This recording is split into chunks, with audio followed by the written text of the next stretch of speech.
Hoy te quiero presentar a alguien. María Moraños, psicóloga, escritora, altamente sensible y neurodivergente.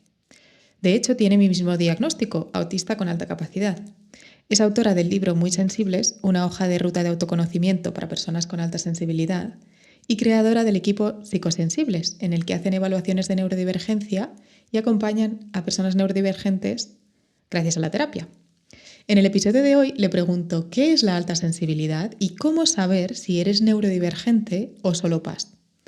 Hablamos de qué es un diagnóstico diferencial y por qué puede ser interesante cuando tenemos un perfil más complejo. Y también comparto mi historia con terapia MDR y María nos explica cómo funciona. Estás escuchando Ser Divergente, un podcast por Jimena González, neurodivergente, altas capacidades y autista. Si te gusta este programa y quieres apoyarlo, seguir el programa, compartirlo o valorarlo con 5 estrellas realmente ayuda.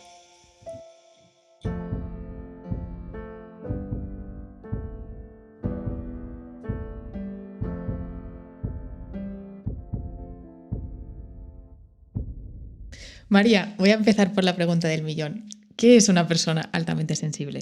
Pues mira, yo empezaría con una frase de Elaine Aron que dice que la alta sensibilidad es como tener un amplificador en el cerebro, que es que estás recogiendo más información de tu entorno y la estás procesando más profundamente.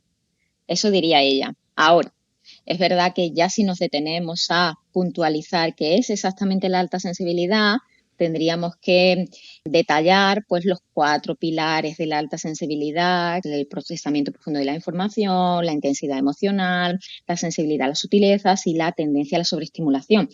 Tú eres una persona altamente sensible. ¿Cuándo lo supiste? ¿Cómo ha sido el llegar a ese término? ¿Qué significó para ti? Por allá por el 2013 me llegó la primera información sobre el término alta sensibilidad, pero de manera como muy populista. Un artículo que sale por un blog y cosas así. Entonces tampoco le presté demasiada atención.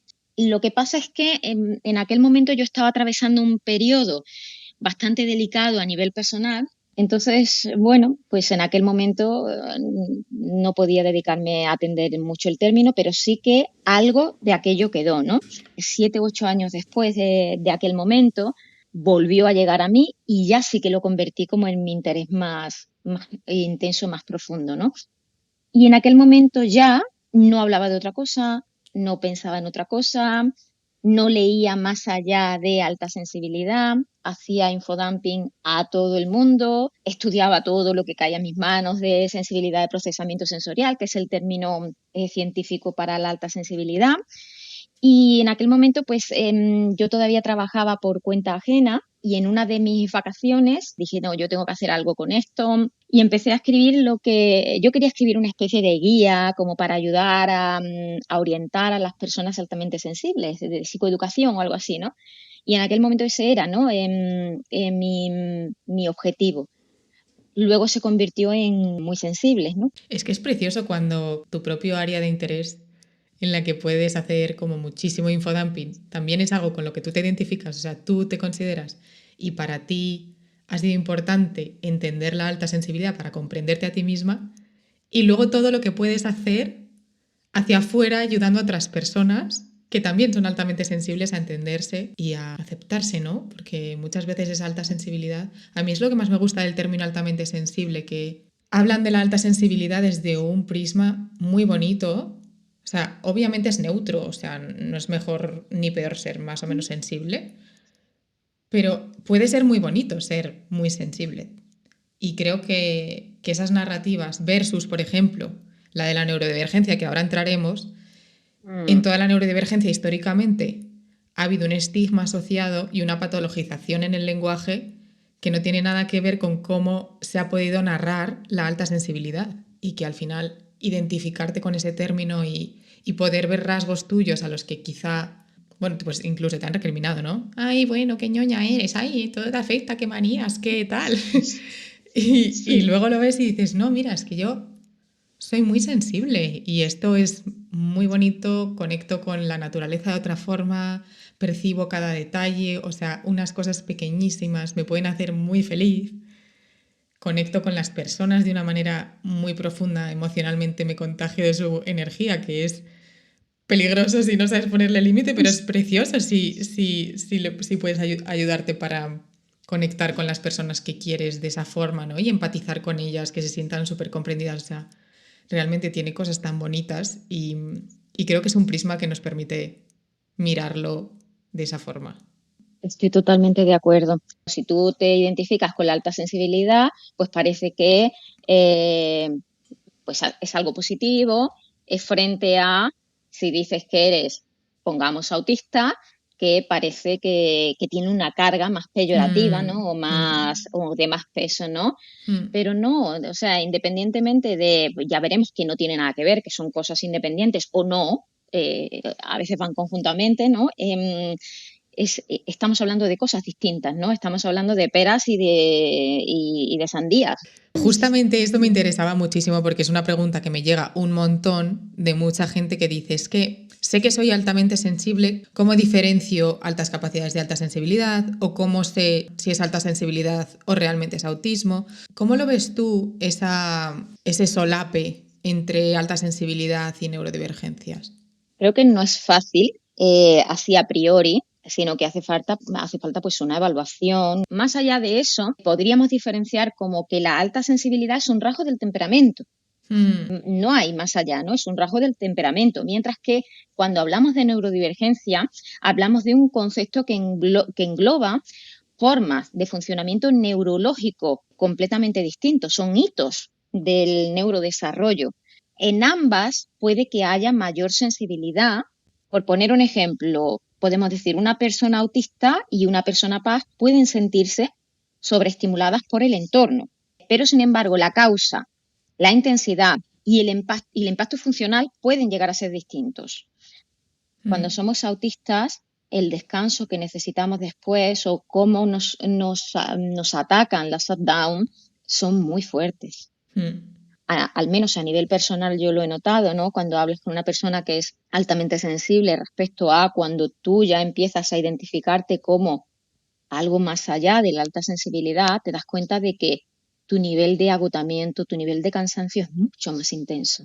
Y más allá, los desafíos no son los mismos. Los desafíos pueden ser cuando eres PAS, pues por ejemplo, pues tendencia a la sobreestimulación respecto de luces, respecto de ruido, respecto incluso de gentío, pero cuando eres autista tienes que estar interpretando un montón de cuestiones del entorno que eso no les pasa a las personas PAS sin otro tipo sin neurodivergencia asociada, ¿no? Y es verdad que la alta sensibilidad tiene una base neurobiológica. Hay unas partes, ¿no? Eso hay uno de los capítulos de Muy Sensibles donde cuento, ¿no? Explico un poquito los resultados de las investigaciones que la doctora Bianca Acevedo, no solo de ella, hay más investigaciones a nivel de universidad, de Michael Plus, por ejemplo, donde se está haciendo un trabajo científico muy importante sobre alta sensibilidad y cómo se siente, cómo se desarrolla a nivel biológico todo esto, ¿no? Pero no es igual cuando hablamos de autismo, cuando hablamos de otro tipo de neurodivergencia. Es completamente diferente, ¿no? Podríamos decir que la alta sensibilidad es un rasgo de personalidad, o sea que, pues yo qué sé, igual que eres extrovertido o introvertido, eres altamente sensible o no, ¿no? Y luego, una neurodivergencia está hablando de cómo es la naturaleza de tu sistema nervioso, cómo percibes el mundo, cómo sientes, cómo procesas la información, como todas tus características del cerebro, por simplificar, ¿no? Que hacen que tú funciones de una cierta manera. Entonces, es verdad como que hay algunas, digamos, características de muchas neurodivergencias. Yo que sé, del TDAH hay un rasgo que es la intensidad emocional. Pues claro, ¿qué es? ¿Es por TDAH o por PAS? O del autismo, la sensibilidad sensorial o cualquiera de ellas, ¿no? Pero yo siempre, como por mi propia experiencia y por la experiencia que veo a mi alrededor, siento que las personas que se identifican muy fuertemente con alta sensibilidad, o sea, que realmente dicen, para mí ha significado muchísimo y como que me identifico mucho con ser altamente sensible, para mí es una parte muy importante de mi identidad, yo les digo que empiecen a sospechar de neurodivergencia, porque creo que es lo que decías antes, ¿no? Justamente que es un nivel de intensidad de esa sensibilidad que es muy grande y que ese rasgo de la personalidad al final se explica porque hay un cerebro que funciona diferente debajo, ¿no? Exacto, exacto. Mm, Yo estoy contigo, estoy totalmente de acuerdo. Y de hecho, cuando escuchamos a personas neurodivergentes, y cuando hemos hablado nosotras un poquito en el previo, ¿no? Antes de grabar, y hemos escuchado nuestras propias versiones, vemos que las experiencias se repiten, ¿no? Una mm, empieza a identificarse como altamente sensible, muy altamente sensible, y posteriormente se da cuenta de que hay algo más. mm, Entonces, y yo lo escucho a diario. Es que en mi trabajo es algo como claro. prácticamente a diario. Creo que ha habido muy pocas personas de todas las que yo llevo atendiendo estos años que solamente se hayan quedado en alta sensibilidad. Y con esto no quiero decir que ninguna persona altamente sensible sea solo altamente sensible, porque yo no Mm, tengo la verdad mm, conmigo, yo no lo sé, la ciencia está abierta. Mm, Pero es verdad que en cuanto a mi experiencia con lo empírico, con lo que puedo ver todos los días, hay asociado algo más. totalmente. Y es muy Eso es lo difícil que... de saber, a veces son ir quitando capas, ¿no? Porque yo recuerdo cuando yo me identifiqué como altamente sensible, yo no veía esas otras características autistas de las que hablabas al principio, por ejemplo, ¿no? Yo veía mi sensibilidad sensorial y yo veía mi sensibilidad emocional. Pero yo no me daba cuenta de, por ejemplo, todas las cosas que yo tenía que procesar extra, ¿no? Por ejemplo, si yo pues tengo un cerebro monotrópico que se fija en una cosa y me estoy intentando pasar de una tarea a otra, hacer 25 tareas a la vez, yo no sabía que eso me costaba de más. Es como que hay veces que nos identificamos con ser altamente sensibles, entendemos mejor nuestra sensibilidad sensorial o nuestra sensibilidad emocional y vemos que faltan otras cosas, ¿no? Como que una vez vas entendiendo una cosa, te falta la siguiente y como que vas llegando a la siguiente capa. Entonces muchas veces es ese primer paso, ¿no? Al menos en mi experiencia y creo que la tuya. Exacto, exacto.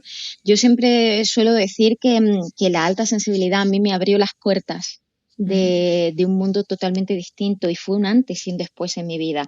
Desde luego le agradezco tantísimo a la alta sensibilidad y desde luego a Elaine Aron y a todas las personas que han investigado, ¿no? Porque para mí, desde luego, me dio tanta tranquilidad saber que había algo que podía explicar mi experiencia, que fue, bueno, pues mi vida hasta aquí ha sido X y a partir de aquí está siendo otra, ¿no?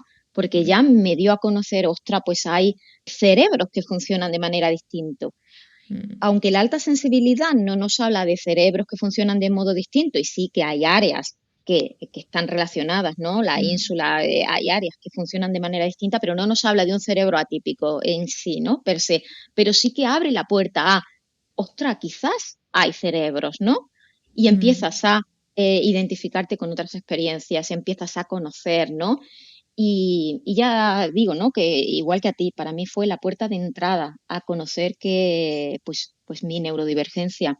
Y también siento que es una puerta a muchas personas que no cabían en los estereotipos neurodivergentes, especialmente muchas mujeres, y siento que por eso es el camino de muchísimas de nosotras, porque no nos íbamos a identificar de primeras con la imagen que tenemos socialmente de autismo, no nos íbamos a identificar de primeras con la imagen de niño pequeño hiperactivo cuando tenemos TDAH, y en cambio sí podemos identificarnos con ser altamente sensibles.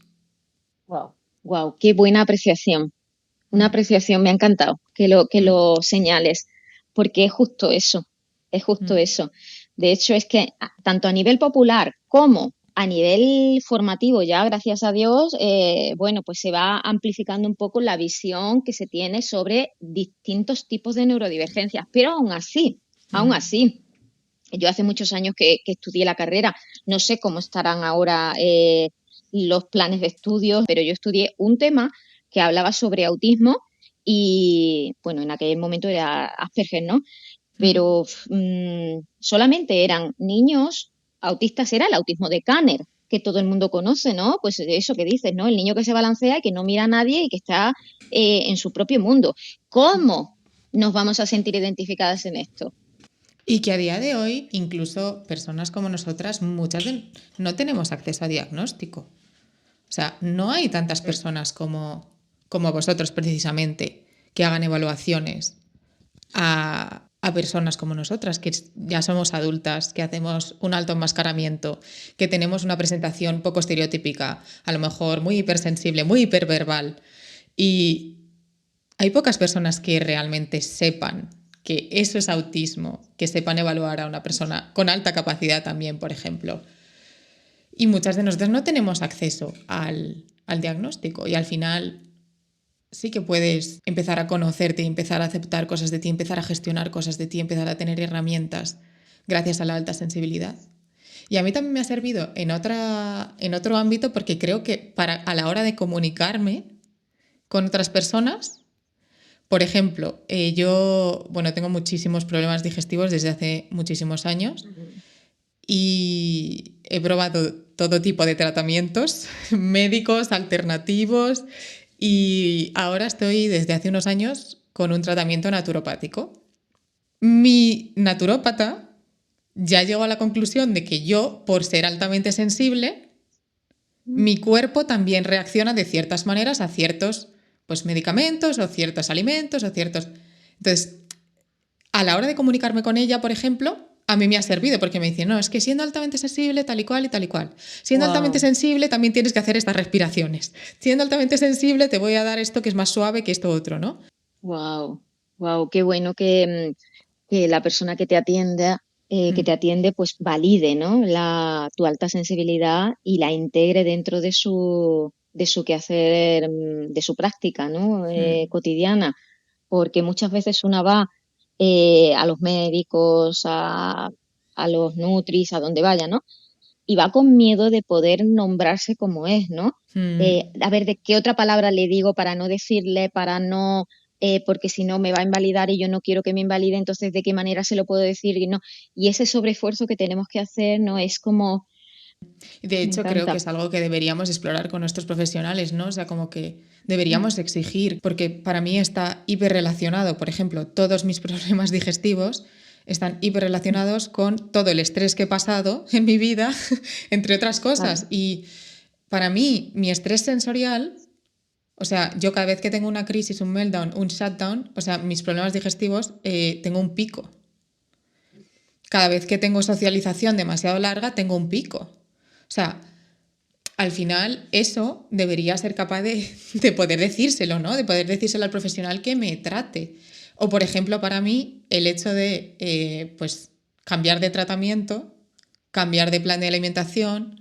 O sea, a mí todo eso me trastoca un montón, me desregula muchísimo. Me ha pasado muchísimas veces porque me he estado cambiando la alimentación un montón y cada vez que cambio la alimentación y que además mi alimentación es hiper restrictiva, es como, pues ahora no comes esto, pues ahora no comes... Y yo como que me entra una ansiedad, como que siento que eso tendríamos que tomarlo en cuenta porque precisamente mi ansiedad me perjudica el problema digestivo, ¿no? Entonces creo que eso lo deberíamos poder explorar con los profesionales. Sé que es un poco realista a día de hoy, pero que al final es algo que siento que debería ser nuestro derecho, que las personas que están ahí para cuidarnos, ¿no? Para establecer ese plan, pues tuvieran eso en cuenta y aprendieran con nosotros de nosotros mismos. Totalmente. Porque tú y tu equipo habéis visto a lo largo de los años muchísimas personas altamente sensibles, muchísimas personas neurodivergentes, tanto para hacerles evaluaciones como para hacer terapia. ¿Por qué se acercan a vosotros, no? ¿Qué es lo que más ves? ¿En qué necesitamos más ayuda? Pues mira, yo creo que varias cosas. En primer lugar, podría decirte que las personas acuden queriendo saber quiénes son, buscando un sentido de identidad. Lo que es completamente lógico, ¿no?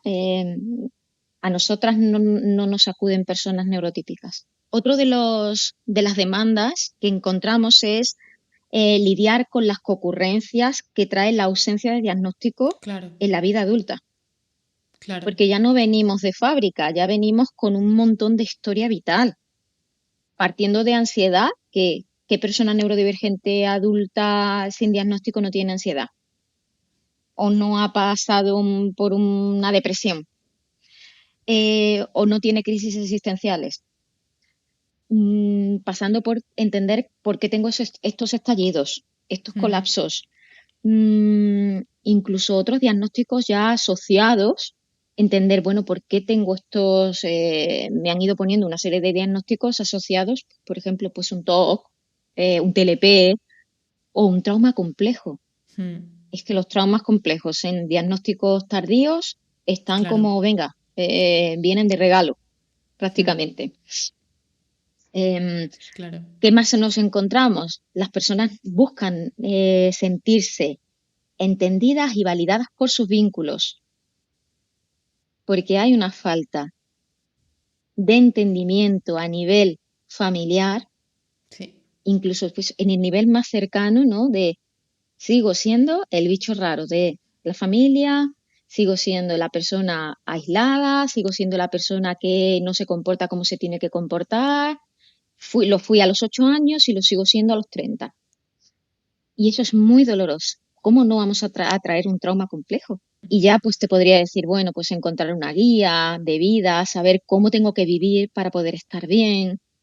Cosas que a la gente neurotípica la vida les trae de manera natural, les viene Claro. como aprendizaje implícito y a nosotras no. Nosotras lo tenemos que explicitar. O sea, cómo hay que vivir. No tengo puñetera idea, con perdón.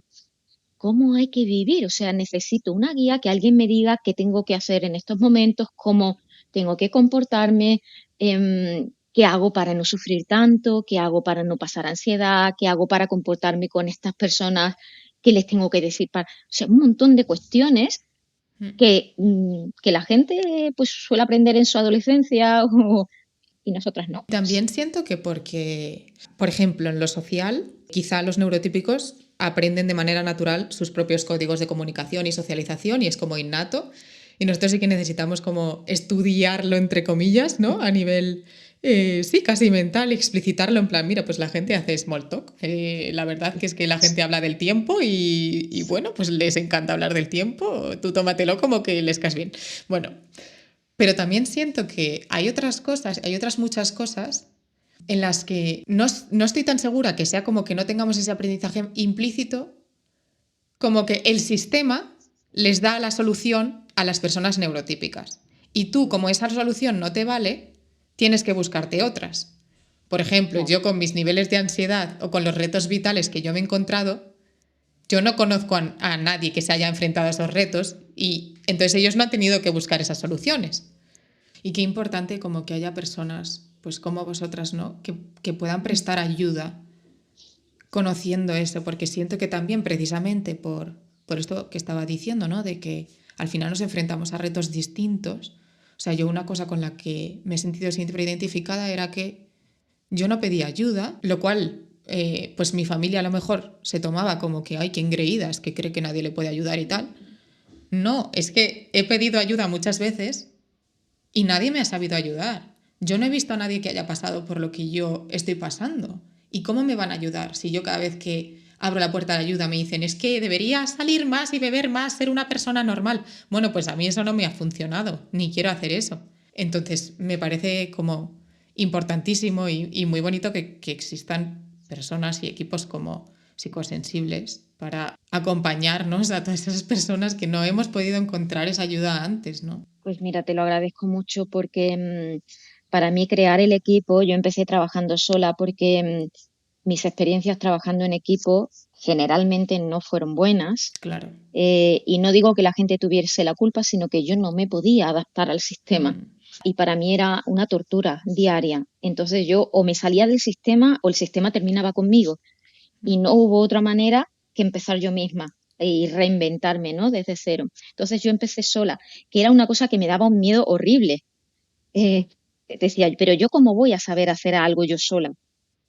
Una vez que ya aquello empezó a despegar y yo vi que, ostras, pues sí que puedo, ¿no?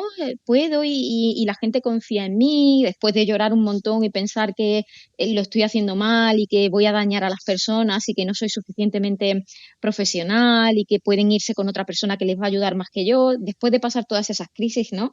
Parecía que estaban contentas. Hombre, Y y claro, que la se demanda... necesita, o sea, para mí se necesita muchísimo y de hecho lo veo todos los días, casi que cada vez que abro una cajita de preguntas, interactúo con las personas de mi comunidad y lo veo, ¿sabes? Como que necesitamos No. mucho esa contención, el tener un espacio en el que no se nos juzga. Porque incluso en espacios terapéuticos es difícil encontrar un lugar Justo, donde se comprenda tu identidad justo, y no se juzgue. Ya no digo ni justo. siquiera, o sea, yo he tenido la suerte de que antes de saber que era neurodivergente, encontrar, porque yo necesitaba ir al psicólogo, yo necesitaba ir a terapia por pues, muchísimas complicaciones desde la infancia. Mi historia familiar ha sido muy, muy atípica y, se necesitaba, pero tenía una resistencia enorme porque yo ya, no sé, esto supongo que las altas capacidades, pero yo ya me había leído todos los libros de psicología y de autoayuda y de todo posible y no quería ir a un sitio a que me dijeran, pues mira, tienes que hacer no sé qué, tienes que hacer... O sea, si a mí alguien me decía, esto supongo que también es evitación de la demanda, pero como a mí alguien me diga, es que lo que tienes que hacer... O sea, yo no necesitaba eso, necesitaba un lugar en el que se me diera un espacio para ser, cosa que no había experimentado hasta el momento y era lo que necesitaba. Y también tratar mis experiencias pasadas y poder procesarlas. Lo cual también siento que para personas neurodivergentes es como todavía más complicado. No sé si de hecho como el trauma complejo del que hablábamos antes. Creo como que el trauma complejo también es mucho más complicado porque al final es como tan intricado, no es un evento traumático que tú puedas decir, sí, mira, tuve un accidente o tuve un no sé qué, sino es como una más otra, más otra, más otra, más otra, más otra experiencia que al final van sumando sobre lo mismo y es como, pero no puedes identificar, no, este recuerdo y trato este recuerdo. Y yo busqué específicamente una persona que me diera MDR porque había leído sobre ese tipo de terapia y sentía que era lo que resonaba conmigo. Y tuve la suerte de encontrar pues, una persona que sí que me dio ese espacio, con la que yo no me sentía juzgada, me sentía escuchada y que todo lo que me pasara era válido. Entonces yo como que poco a poco fui pudiendo como decir, no, es que me pasa esto, me pasa lo otro, cosas que no había podido como ni siquiera admitir, ¿no? Y siento que eso es lo que yo he tenido la suerte de tener y que muchas personas no tienen, precisamente por lo que decías antes de, es que en su familia, en los entornos, en nuestra familia, vamos, yo también, en los entornos más cercanos, ni siquiera tienes esa escucha, esa comprensión, ese no juicio, sino estás como la oveja negra y no hay espacio para ti, no hay espacio para que tú puedas expresar quién eres ni indagar en quién eres. Y, y por eso siento que es súper valioso tener un espacio como terapia. Justo. De hecho, y es algo que yo pongo como criterio, ¿no? Para todas las personas que han entrado en mi equipo, y es que además de tener formación en neurodivergencias, formación y experiencia, es que todas las personas que trabajan en mi equipo son neurodivergentes. Porque yo quiero que la gente que atienda desde mi equipo sepa lo que es ser neurodivergente desde dentro, ¿no? Creo que necesitamos, y esto lo dice Ernesto Reaño, que para mí, bueno, es amigo y maestro, necesitamos más psicólogos neurodivergentes, más médicos neurodivergentes, más profesionales neurodivergentes en todos los ámbitos, que conozcan la Totalmente, experiencia desde dentro, ¿no? Entonces, para mí esto totalmente. es un imprescindible, ¿no? Es que es ¿No? necesario porque, precisamente por la teoría de la doble empatía. O sea, tú vas a poder empatizar mejor con una persona cuanto más parecidas a ti, y eso nos pasa a todos. Pues un neurotípico va a Mm, empatizar y va a comprender mejor lo que necesita de una persona neurotípica, y una persona neurodivergente va a empatizar y comprender mejor lo que necesita otra persona neurodivergente. justo, justo, es así. Además, ya lo dijeron las investigaciones, nos vamos a entender mejor. Mm, total. Y hablando de la terapia MDR, porque claro, Mm. yo cuando vi que en vuestro equipo trabajabais también con MDR dije, qué bien. Porque además de mi experiencia, también he visto en muchas otras personas, yo que sé, que publican en redes o lo que sea, que también cuentan su experiencia y también hablan de sus experiencias en terapia con MDR bastante bien. Y eso te quería preguntar, ¿por qué usáis MDR? ¿Cómo veis que funciona en una persona neurodivergente? Mm. Pues mira, yo empecé formándome en MDR porque me llamaba muchísimo la atención.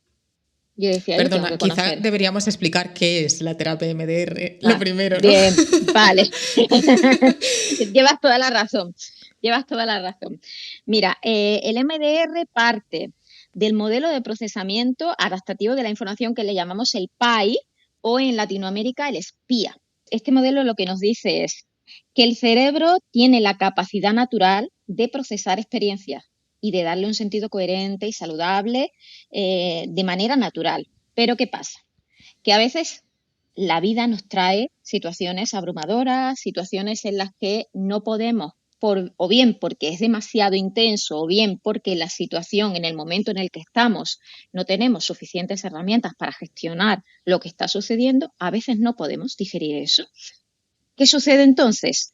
Que esa información, nosotros normalmente las personas lo que sucede durante el sueño es que todas las experiencias del día se digieren mientras vamos durmiendo, ¿no? El cerebro lo hace de manera natural. Digiere mientras está haciendo su proceso natural, empieza a digerir y a colocar la información en redes de memoria adaptativas, que le llamamos. Cuando hay una información que no puede procesar porque no encuentra sentido, o bien porque es demasiado intensa, demasiado abrumadora, no tiene estrategias suficientes para procesarla, el sistema nervioso, digamos, entre comillas, que la encapsula. La deja como, esto no lo puedo procesar, lo tengo que dejar a un lado porque no encuentro dónde colocarla. La va encapsulando. Y esto puede pasar o bien con información literal, o bien con emociones, o bien con creencias, con sensaciones físicas. Esto es importante, para nosotros, con sensaciones físicas, que a lo mejor no sabemos qué sentido tienen, pero sí lo sentimos. De ahí quizá Entonces, también lo que se dice que es el trauma sensorial, ¿no? Exacto, exacto. Esto tiene mucho que ver con nosotros, con la manera en la que nosotros y nosotras experimentamos el mundo. A veces no es que se nos haya quedado atascado pues una creencia o algo que nosotros podamos generalizar, pues alguien me traicionó y entonces yo ya entiendo que la vida es injusta o que no se puede confiar en la gente. No, es algo sensorial y eso no se puede procesar de la misma manera porque no hay una creencia. Claro. Es muy visceral, es algo que Sí. viene desde el cuerpo, ¿no? Y entonces se me activa el cuerpo de una manera como un torrente, una cascada, ¿no? Entonces, cuando esto se queda así, es como si esa vivencia o esa sensación se reviviese continuamente de la misma manera que si estuviéramos en ese momento en el que se vivió. Cada vez que aparece una información o un evento en el futuro que de alguna manera conecte con aquello que pasó, se despega. Hace Claro. como Como no se ha digerido, empieza. sigue en su intensidad máxima y te despierta esas mismas emociones. Exacto. ¿Qué hacemos con MDR? Identificamos lo que ha pasado, tú como lo has vivido y has experimentado, sabes un poco cómo funciona el proceso. Primero tenemos que hacer un buen trabajo de análisis, ver, bueno, qué está pasando aquí, por qué en este momento, por qué ahora y no antes, por qué, bueno, pues un montón de cosas que tenemos que analizar y hacer una buena anamnesis. Y ver un poco, bueno, pues vamos a ver cuáles son los elementos que más te están perturbando. Luego se trabaja desde pasado, presente, futuro. Si estamos trabajando desde la sensación, vamos a ir, bueno, ¿a dónde nos lleva esta sensación la primera vez que notas que experimentaste esto tan intenso? Y hacemos una especie de flowback, que le llamamos. Es como déjalo ir y a ver hasta dónde te llega. A veces esto es como un poco abrumador porque empiezas a dejar ir la sensación y te abruma demasiado. Esto es una de las cosas uno de los hándicaps que puede tener el trabajo con MDR con las personas neurodivergentes. Desde la Asociación MDR España ya se ha hecho hace unos meses la primera formación adaptada para personas neurodivergentes. ¡Qué bien! Acreditarse en MDR es algo muy costoso a nivel económico, eso hay que Sí. decirlo, pero que para mí, desde luego, merece la pena muchísimo, porque a mí personalmente me ha proporcionado unas herramientas tan grandes para poder atender a las personas que acuden y veo que funciona muy bien. que da resultados muy rápidos. O sea, que a mí es de lo que más me sorprendió. O sea, lo notaba en una sesión, ¿no? O sea, he venido con esta sensación y siento el cambio. En cada sesión siento que avanzo, siento que algo se coloca. Siento que eso, que al trabajar con las emociones, que además siento que a nosotros como que muchas veces tenemos alexitimia, es muy difícil como traducir esa sensación a palabras, como poder ir directamente a la emoción cruda sin necesitar expresarla perfectamente para llegar a ella y procesarla. O sea, me parecía tan valioso y eso, tan rápido, tan efectivo, que me encantó. Exacto, a mí me encanta porque decimos que MDR es un abordaje transdiagnóstico que funciona para todo el mundo, ¿no? Y para neurodivergentes, y que va de arriba a abajo y de abajo a arriba, es decir, desde lo subcortical hasta lo sensorial, lo emocional y al contrario. Entonces, claro, tú lo sabes cómo funciona cuando empiezas a elaborar lo que es el esquema de trabajo del reprocesamiento. Pasas por, bueno, cuál es la imagen, cuál es, que eso nos sale muy rápido, ¿no? Cuál es la imagen, luego cuál es la creencia, ahí a veces nos atascamos.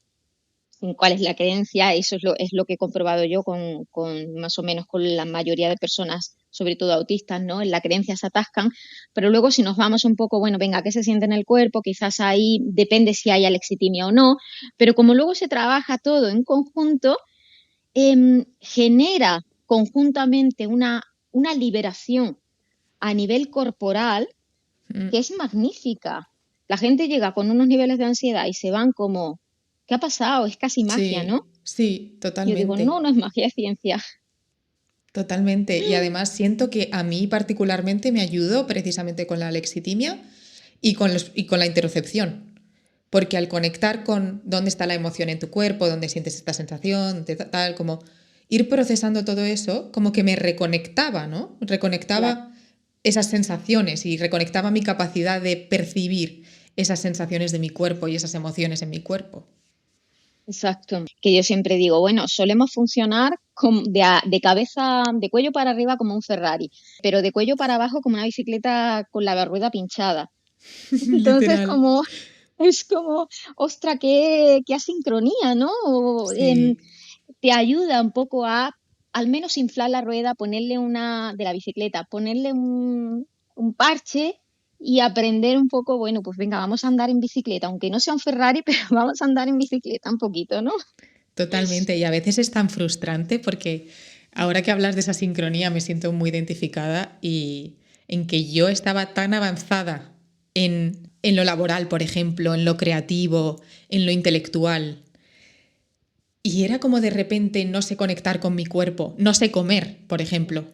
Que era como, es Claro. básico, la gente lo aprende a los 3 años, o sea, lo aprende de manera natural en su casa. Y yo no sé comer porque yo no sé cuánto tengo que comer, qué tengo que comer para estar saciada, a nivel sensorial también qué necesito, porque eso también es muy importante.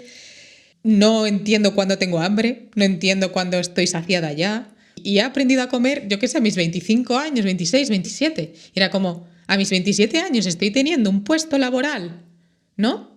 Súper avanzado, me he sacado, yo qué sé, carreras, másters, no sé cuántos, y no sé comer, ¿no? Entonces me generaba una frustración tan grande de decir, es tan incómodo, ¿no? Trabajar en esa, en vez de en el Ferrari, que es tu cabeza, trabajar en esa otra parte en la que te quedas detrás y decir, hoy es que estoy tan verde aquí, es tan incómodo, es tan frustrante, pero es tan Sí, necesario. te Otra de las entiendo. cosas que hacéis son diagnósticos y creo que vosotras hacéis diagnóstico diferencial.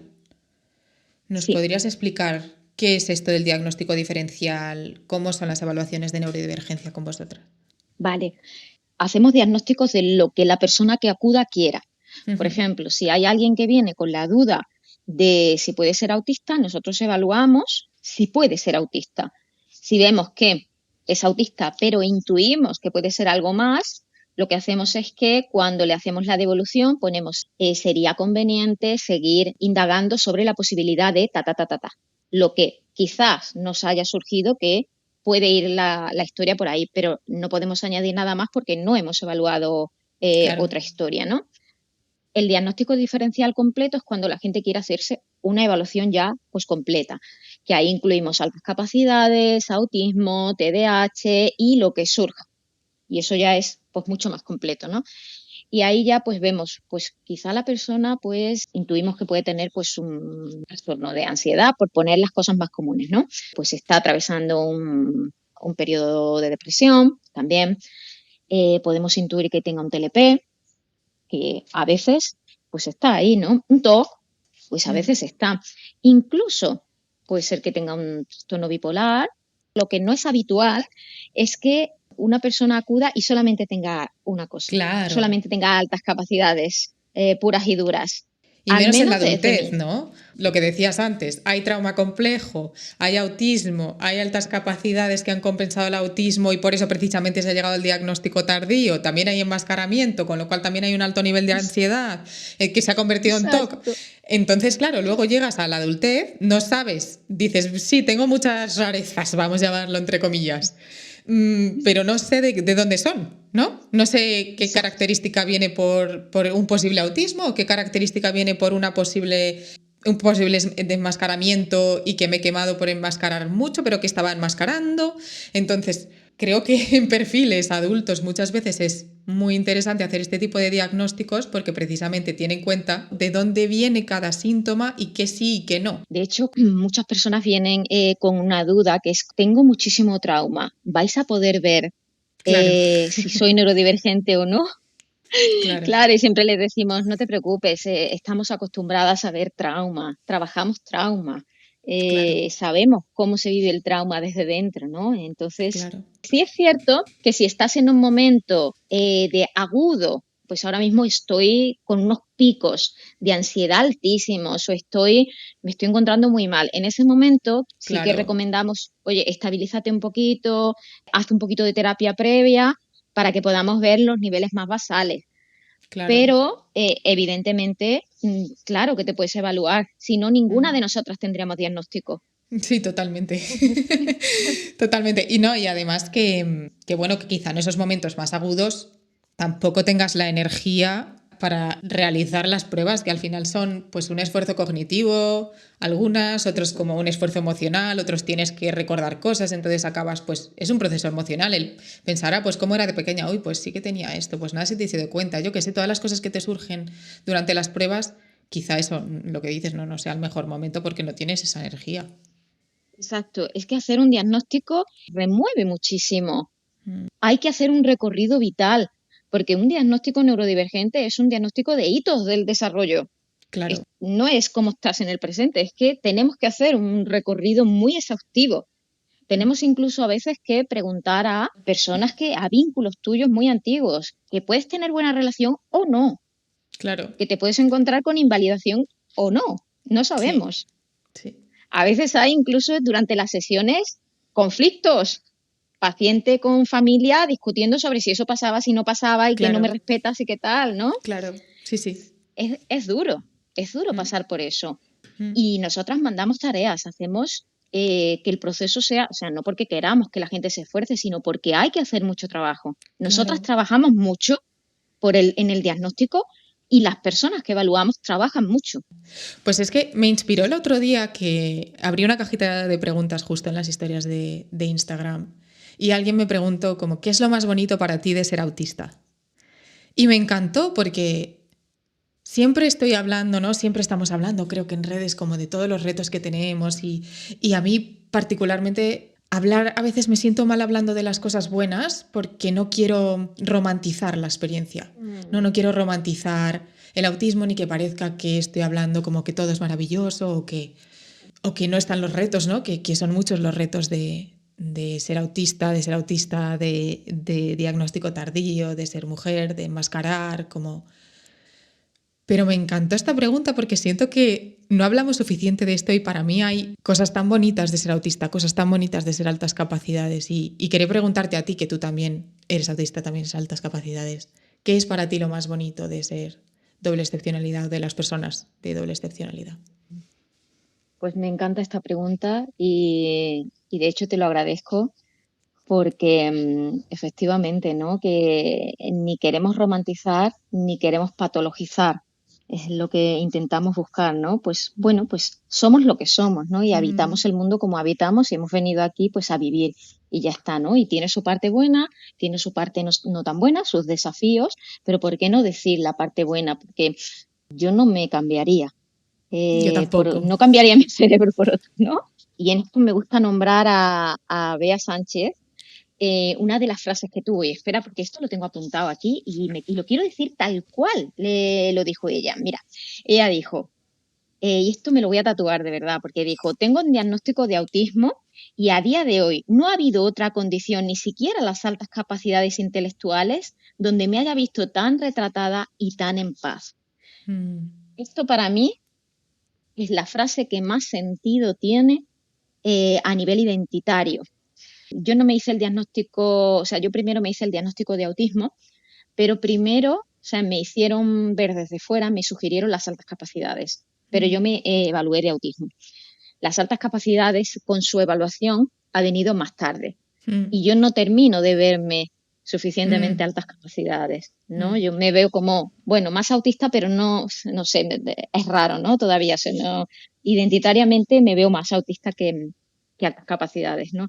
Pero para mí el perfil es, lo que más me gusta es como la profundidad que tiene el ser neurodivergente o el ser doblemente excepcional. La profundidad y el nivel de sensibilidad, porque yo no veo esto a nivel general en la población. Este compromiso, ¿no? Esta ética, este nivel de compromiso por lo que está bien, por la justicia, ¿no? Yo lo admiro Y muchísimo. Es una de las cosas que también más me gustan a mí de ser autista y de las personas autistas que veo, y es que son comprometidas con lo que tiene que ser según ellas, ¿no? Para mí esto está bien y sabes que van a luchar y van a hacer todo lo posible porque eso salga como está bien. Se ponga lo que se ponga por en medio y haya como te lleves mejor con esta persona o peor o sea más... No, o sea, eso no importa. Lo que importa es que esto es justo, que sea así y es así y yo voy a hacerlo así. Y eso yo lo admiro muchísimo, me da muchísima paz que existan personas así en el mundo y ojalá existieran más personas autistas. Y a mí me encanta, me encanta. Mira, otra de las cosas que me gusta muchísimo es que no necesito prácticamente nada para estar bien. Y quiero decir, porque esto es matizable. O sea, no necesito nada para sentir que conecto con lo que de verdad me apasiona. O sea, me das un libro y ya está, no necesito nada más. Ahora es verdad que a nivel sensorial necesito cosas muy concretas, la temperatura me desregula mucho, los ruidos me desregulan, ahí necesito mucho, ¿no? Pero no necesito grandes cosas para sentir que la vida me llena, ¿no? Es como, dame un libro, déjame mirar el horizonte con la naturaleza, déjame mirar el mar, ya, no necesito gastar grandes fortunas en nada, no, ya está, soy feliz, me conmueve, ¿no? Y eso para mí es de gran valor. Totalmente. Y muy raro también, ¿no? Porque pues recuerdo cuando yo estaba no metida en el sistema y era como, ¡buah! Puedes llegar, ¿no? Puedes llegar y entonces tener un éxito tan grande. Todo el mundo me hablaba de todo el éxito que yo podía tener y yo, pero que es que yo lo que quiero es como tener una vida en la que yo me sienta bien, en la que yo esté cerca de la naturaleza, que pueda salir a dar un paseo y yo estar regulada. Y es que yo cuando estoy regulada, yo me fijo en el paseo, en un pájaro, y eso me hace más feliz que una perdiz. Entonces no necesito ni tener grandes éxitos, ganar muchos dineros, comprarme, no sé. No. Necesito estar tranquila para poder experimentar el mundo desde mi sensibilidad y eso me va a llenar muchísimo. Y luego la capacidad, ¿no? O esa necesidad, no sé cómo llamarlo, de regularnos a través de los intereses profundos, ¿no? Por eso creo que es importante que sepamos cuáles son nuestros intereses profundos. Y esto a veces es un trabajo. Sí. A veces existimos personas que hemos conectado muy fuerte con intereses profundos, pero hay otras que todavía no. Claro. Esto es un trabajo. Por ejemplo, esto que me pasó el otro día, ¿no? Que sentía mucha ansiedad, era un día de trabajo, tenía mucha ansiedad por la mañana, todavía me faltaba un rato para empezar a atender pacientes, ¿no? Y me puse un curso. A mí estar escuchando formación y atender, bueno, pues me lo puse. Y cuando llevaba un rato, empecé a escucharme y dije, ya se fue, ya se fue. Son cosas simples, pero son cosas tan valiosas. Y ya por último, por no extenderme mucho, creo que también el cómo valoro la soledad. O sea, para mí la Mm, soledad es imprescindible, no porque yo no quiera conectar con la gente, yo puedo conectar con la gente y de hecho necesito a veces a ciertas personas, mm, pero no me importa estar sola, no me desconecta de mí, al contrario, ¿no? mm. Puedo estar sola perfectamente y luego pues estar también acompañada eh, y valoro mucho, ¿no? Ese tiempo en soledad. Me encanta y lo comparto todo. Pues muchísimas gracias, María. Oh, Ha sido gracias a genial. ti. Gracias a ti, Jimena, por haberme invitado, que ya sabes que me hizo una ilusión tremenda, que di saltitos de alegría cuando vi tu Qué guay. invitación. Muy autista esto. Sí. Si quieres saber más de María, seguirla en redes o comprar su libro, te voy a dejar todos los links de su página web, sus redes sociales y el libro en la descripción del episodio. Y también la puedes buscar como Psicosensibles.